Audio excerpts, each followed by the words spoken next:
Mohammad Ishaq Dar Saab, Minister for Finance and Revenue. शुक्रिया जनाब speaker. बिस्मिल्लाहिर्रहमानिर्रहीम। नहमदुहु व नसल्ली अला रसूलिल करीम। जनाब स्पीकर, जनाब को याद होगा कि मैंने इस ऐवान में बजट के प्रोसेस के दिनों में वादा किया था, चूँकि बात हो रही थी IMF के साथ, कि जूँ ही हमारा कोई उनसे मुआहदा होगा तो जो डॉक्यूमेंट्स हैं, जो memorandum of economic and financial policies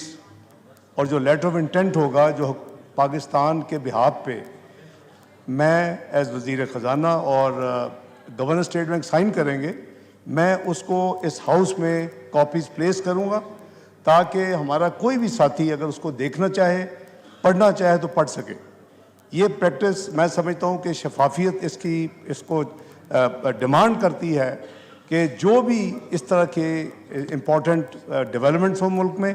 वो अपने साथियों के साथ पार्लियामेंट में उसको शेयर करना चाहिए। और ये मैं पहली दफ़ा नहीं जनाब स्पीकर ये काम कर रहा, ये अल्हम्दुलिल्लाह पहली दफ़ा जो मैंने इनसे डील किया। 98 जो एटमी धमाके हुए और उसके बाद 8 महीने IMF का प्रोग्राम सस्पेंड हुआ, उसके बाद जब हमने प्रोग्राम रिवाइव किया तो 1 जनवरी 1999 को मुझे याद है कि मैंने वो डॉक्यूमेंट्स जो हैं वो मिनिस्ट्री ऑफ फाइनेंस की वेबसाइट पे डलवाई ताकि जिसने देखना है, कौम ने देखना है, वो पढ़ ले। तो मैंने चूँकि वादा किया था, एक तो मैं 3 डॉक्यूमेंट्स जो इस हवाले से हैं, लेटर ऑफ इंटेंट जो है वो 30 जून को साइन हुआ। थोड़ी सी बैकग्राउंड अभी अर्ज करता हूँ। और जो दूसरी डॉक्यूमेंट मेन होती है, जब भी ऐसे अरेंजमेंट होते हैं तो उसको जो है memorandum of economic and financial policies का नाम दिया जाता है। और एक और इम्पॉर्टेंट इसके साथ अटैचमेंट होती है टेक्निकल मेमोरेंडम अंडरस्टैंडिंग। ये आपकी इजाज़त से जनाब स्पीकर तीनों डॉक्यूमेंट्स की एक कॉपी मैं लाइब्रेरी में प्लेस करने की दरख्वास्त करूँगा ताकि किसी कॉलीग को पढ़ना हो, देखना हो और इसको इस्तेमाल करना हो तो कर सकें। तो आपकी इजाज़त है, मैं ये सेक्रेटेरिएट में ये डॉक्यूमेंट दे रही है 30 जून को, जैसे मैंने अर्ज़ किया, ये मैं सेक्रेटरी साहब को भिजवा रहा हूँ जी। Finance minister. दूसरी मैं अर्ज़ करूँगा कि ये थोड़ी सी मैं बैकग्राउंड बता दूँ, चूँकि आपको याद होगा कि बाइंडिंग अप जब हमने की थी बजट में, और सब का मैं एक दफ़ा फिर दिल की गहराइयों से मशकूर हूँ कि सब ने बड़ी उस वक़्त यानी मेहनत के साथ और जाफशानी के साथ उस प्रोसेस को बड़ी अच्छे अंदाज में मुकम्मल किया। ट्रेडी बेंचेस भी और अपोजिशन ने भी अपना जो किरदार अदा किया, कट मोशंस वगैरह। तो उस वक़्त उन दिनों में आपको याद होगा कि हमारा 9th रिव्यू की बात हो रही थी। ये 9th रिव्यू जनाब स्पीकर ये नवंबर में ड्यू था, नवंबर 2022 फर्स्ट वीक में। और जो 8th रिव्यू था वो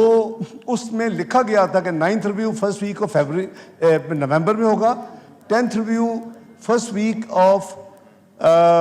फरवरी में होगा और 11th review first week of May में होगा। उस तीनों की जो रफली जो अमाउंट था वो करीबन $2.5 बिलियन के करीब था यानी। लेकिन हम अब उस नहज पे पहुंच चुके थे क्योंकि ये 2019 को प्रोग्राम शुरू हुआ था और ये 2022 में ख़त्म हो जाना चाहिए था। जैसे 20, 13, 16 का प्रोग्राम था, ये 12 रिव्यू होते हैं जनरली, 11 या 12, तो 3 साल में ख़त्म हो। लेकिन चूँकि पाकिस्तान बीच में सस्पेंड प्रोग्राम हुआ, कुछ अपने सॉवरेन कमिटमेंट जो है पिछली हुकूमत ने उसको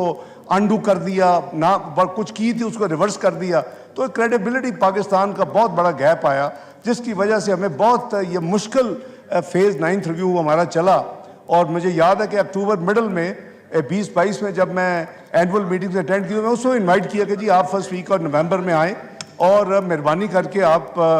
रिव्यू शुरू करें, क्योंकि हमारी हर चीज़ इन ऑर्डर थी। लेकिन उनके आते आते 3 महीने लग गए। बड़ी लंबी स्टोरी है जी। 31 जनवरी को वो तशरीफ़ लाया, 9 फरवरी को टेक्निकल रिव्यू ख़त्म हो गया और फिर वो एक्सटर्नल गैप की बातें शुरू हो गई। तो करते करते सर हम वर्चुअली बजट के दिनों में आ गए। जब हम बजट के दिनों में आ गए तो यहाँ मुझसे चूँकि सवाल किए गए, मैंने एक्सप्लेन किया था कि हमारी पूरी कोशिश है और हम इन ऑर्डर हैं एज ए कंट्री कि 9th रिव्यू होना चाहिए। लेकिन 9th रिव्यू होता तो 30 जून के बाद ये फर्दर एक्सटेंशन उस प्रोग्राम में नहीं हो सकती थी। उस वजह से हमें करीबन $1.1 बिलियन तो मिल जाता, लेकिन जो 1.4 बिलियन 10वीं और 11वीं रिव्यू का था वो लैप्स हो जाता, वो ख़त्म हो जाता। तो जब साथ साथ बजट चल रहा था और चूँकि वाशिंगटन शाम में खुलता है हमारे पाकिस्तान टाइम के, तो फिर हम जाके यहाँ से मिनिस्ट्री ऑफ फाइनेंस में उनके साथ एंगेज होते थे, तो हमने कोशिश की कि वो जो 1.4 बिलियन लैप्स होने जा रहा है वो ना हो, हम किसी तरीके के साथ ऐसा कोई अरेंजमेंट कर लें कि हमें नवे रिव्यू का जो 1.1 तो वो मिल जाए, लेकिन वो एक नए प्रोग्राम के तहत मिल जाए जिसमें वो बैलेंस भी आ जाए और हम और काम करके अपने जो फ्यूचर रोड मैप है उसके तहत हमें वो रकम भी मिले। मैंने कोशिश की कि वो उसका साइज जो है 2.5 बिलियन की बजाय 3.5 हो जाए, लेकिन इवेंचुअली वो 3 बिलियन पे हमारा आपस में अंडरस्टैंडिंग हो गई IMF के साथ, और 3 बिलियन के साथ उनका ख्याल था कि 12 महीने का से 12 से 15 महीने का हो, लेकिन हमने सिर्फ 9 महीने का रखा। 9 महीने का इसलिए रखा कि करीबन उस वक्त 1.5 से पौने 2 महीने थे अपना इस हुकूमत के पास, 3 महीने रफली इलेक्शन के लगा ले, 4.5 पौने 5, और 1-2 महीने नई हुकूमत को आके, ताकि नई हुकूमत आए तो उस वक्त तक ये प्रोग्राम ख़त्म हो चुका हो और जनरल इलेक्शंस के बाद वो अपना इंडिपेंडेंट फैसला करे और जो भी उसका जो फैसला होगा मुल्क की मुफाद में वो उनका हक है, उनको करने दिया जाए। तो जनाब स्पीकर, अल्हम्दुलिल्लाह हमने बिल्कुल एंड जब बजट पास हो गया, आपको याद होगा हमने एक वाइंडिंग अप में कुछ टैक्स मेजर्स लिए और मैंने एक्सप्लेन किया कि उसकी वजह क्या है। 215 बिलियन के जो फिस्कल मेजर्स थे कि वो हमारी बात उनसे फाइनल हो गई है, जो निगोशिएटेड है अमाउंट तो बहुत उनकी सोच बहुत बड़ी थी, इससे शायद 3 गुना थी, लेकिन हमने 215 बिलियन के वो फिस्कल मेजर्स लिए, बाइंडिंग ऑफ स्पीच के ये यहाँ पेश किए और 85 बिलियन का हमने अपने अखराजात कम किए, एक्सपेंडिचर कट किए, 300 बिलियन का हमने जो लिए। सर उसके नतीजे में जब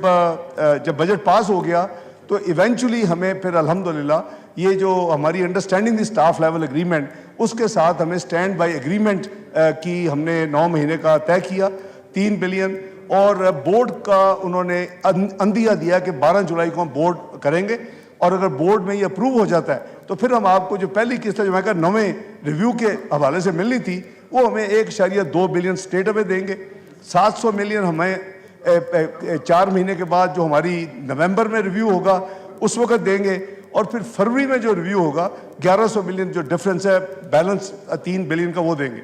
तो मैं साथियों को ये अपडेट करना चाहता हूँ कि अल्हम्दुलिल्लाह हमने 30 जून को फिर आखिरी जो इस फिस्कल ईयर का आखिरी साल था और पुराने प्रोग्राम का भी आखिरी दिन था, तो उस दिन हमने डॉक्यूमेंट्स हमें मिल गई, हमने पब्लिकली प्राइम मिनिस्टर साहब BH शहबाज शरीफ ने उसको विटनेस किया, मैंने पाकिस्तान के बिहाफ पे और गवर्नर स्टेट बैंक ने उसको साइन की है, जिसकी कॉपी मैंने अभी आपके रिकॉर्ड के ऊपर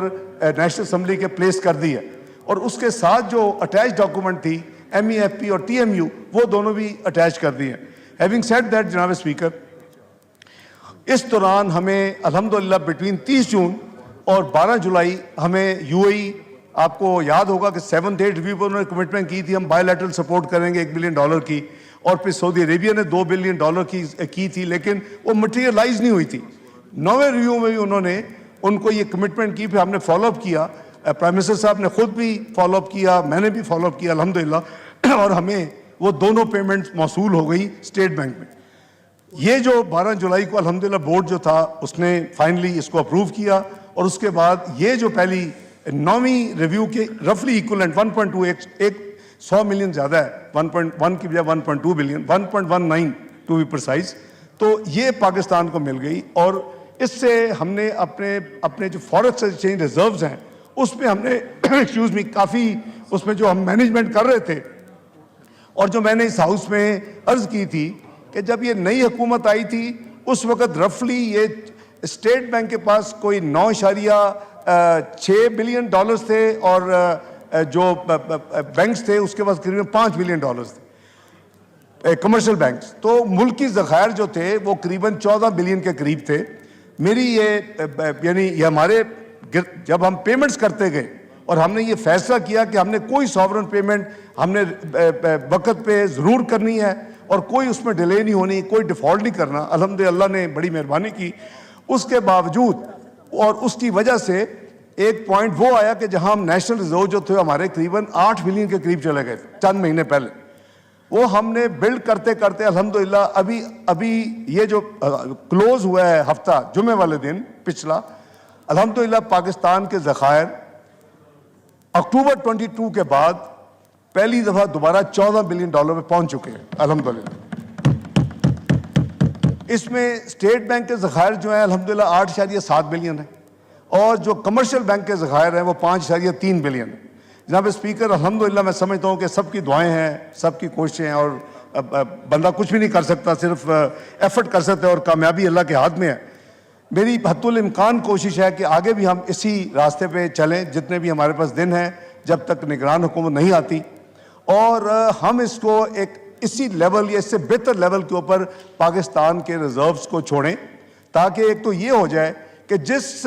लेवल के ऊपर ये हुकूमत जो इस वक्त अलाइज की एक मखलूक हुकूमत आई थी, उसने हर पेमेंट के बावजूद भी रिजर्व उसी जगह पे छोड़े और उसके करीब छोड़े। दूसरा, ये एक हमारे लिए एक जो इंटरनेशनल जो परसेप्शन है, आपने देखा कि फिच का एक अदारा है और वो 3 दुनिया की रेटिंग एजेंसी में एक रेटिंग एजेंसी है। आपको याद होगा, मेरा ख्याल है शायद मैंने यहीं दिया था बयान या वैसे दिया था, अप्रैल के एंड में उन्होंने बयान दिया कि मई और जून में पाकिस्तान ने $3.7 अरब वापस करने हैं, इंटरनेशनल कमिटमेंट्स और सॉवरेन कमिटमेंट्स। इनका मतलब रिजर्व ही 3.7 बिलियन है। वो नर्वस हो जाती जी मार्केट्स, और इतना बड़ा वो एक बहुत बड़ा बयान था जी, एक रेटिंग एजेंसी ने दे दिया। उस पर मैंने फौरी रिएक्ट किया कि भाई हमारी एक एक पेमेंट मई और 30 जून तक अरेंज्ड है, तो किसी को ये गलत फहमी नहीं होनी चाहिए कि हम ये पेमेंट्स करेंगे तो हमारा रिजर्व जो है जीरो पे चला जाएगा। तो अल्लाह का शुक्र है हमने वो पेमेंट्स भी की, और आज मैं समझता हूँ कि अल्लाह ताला का जितना सजदा शुक्र अदा करें कम है। जनाब स्पीकर, इसके अलावा मैं अर्ज़ करूँ कि हमारी ये भी कोशिश है कि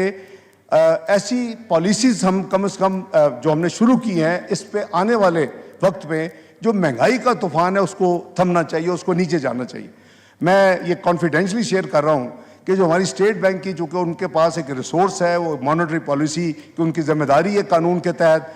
उनकी ये वर्किंग है कि 2 साल में पाकिस्तान की इन्फ्लेशन जो इस वक्त पहले वो 38% पे चली गई थी, फिर 29 पे आई CPI, ऑल्दो कोर इन्फ्लेशन तो देहातों में 16-17 और शहरों में 18-19 थी, क्योंकि वो ज़्यादा मैटर करती है। वो कहते हैं जी ये 2 साल में उनका जो मॉडल हमने रन किया है, अगर हम इस पॉलिसीज़ को सब लेके चलें, अल्लाह करे जो हमारे साथी हैं जितने भी आए वो वापस इलेक्ट होके आए, तो ये 7% पे इंशाल्लाह चली जाएगी। I think that is a very good news for the country, और अल्लाह ने चाहा तो हम सब की यही कोशिश होनी चाहिए कि सियासत को एक तरफ रखे। मैं इसलिए 2013 से ये राग लापता रहा हूँ कि हम चार्ट ऑफ इकोनॉमी करें, लेकिन समहाउ हम वो अभी तक नहीं कर सके। इसके साथ साथ जनाब स्पीकर, मैं एक तीसरी चीज़ बड़ी ज़रूरी और आखिरी चीज़ अर्ज करना चाहता हूँ, वो ये है कि चूँकि एक अफवाह चली और मैंने करीबन दर्जन अखबारों में पिछले चंद रोज़ में पढ़ा, IMF मुआहदा सख्त शराइत जारी, ज़राअत और तामीरात पर टैक्स लगाया जाए। सर, आपकी विटनेस में और सब साथी जो मौजूद हैं इनकी विटनेस में मैं यह कैटेगोरिक स्टेटमेंट दे रहा हूँ, एक भी नया टैक्स नहीं लगाया जाएगा, ना ज़राअत पर, ना अपना कंस्ट्रक्शन रियल एस्टेट पर। जितनी हमने तकलीफ काटनी थी IMF का प्रोग्राम फाइनल वो हम कर चुके हैं, जितने हमारे प्रायर एक्शन थे वो हमने डिलीवर कर चुके हैं। एक ये मैं समझता हूँ कि ये बहुत ही सीरियस गलतफहमी का नतीजा है, और ये एक आध छपता तो मैं कहता शायद किसी को मिसअंडरस्टैंडिंग हुई है। ये करीबन दर्जन,